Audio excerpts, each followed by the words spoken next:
જીવનમાં એવી ઘણી બાબતો હોય જે તમારે તમારા ફેમિલી મેમ્બર સાથે, તમારી અર્ધાંગીની સાથે, તમારા બાળકો સાથે શેર કરવી જરૂરી હોય, તમારા ભાઈઓ સાથે, તમારા વડીલો સાથે.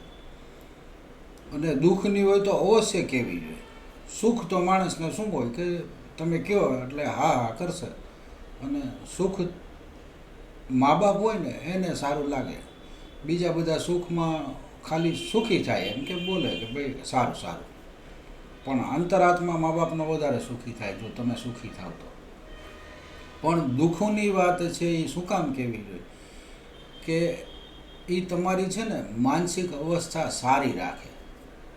ભલે સામેવાળો પછી એને આપણે રજૂઆત કરી સાંભળે ન સાંભળે એ વાત જુદી છે, દરગુજર કરે, માને નહીં. દાખલા તરીકે હું જ એમ કહું હું આર્થિક રીતે ભંગાઈ ચૂક્યો છું તો કોઈ માનશે નહીં ઘડીકમાં, એમ જ કહેશે કે એ તો ખોટું બોલે જ પાવે, તો પણ આટલો મોટો વહીવટ થોડો હાલતો હોય, અહીંયાથી ચાલુ કરે. પણ કહી દેવું જરૂરી છે, માને ન માને એ જુદી વાત છે. દુઃખની વાત કહો ને એટલે એક તો હૃદય હળવું થઈ જાય. બીજું, તમે સારી રીતે તંદુરસ્તી રીતે જીવી શકો.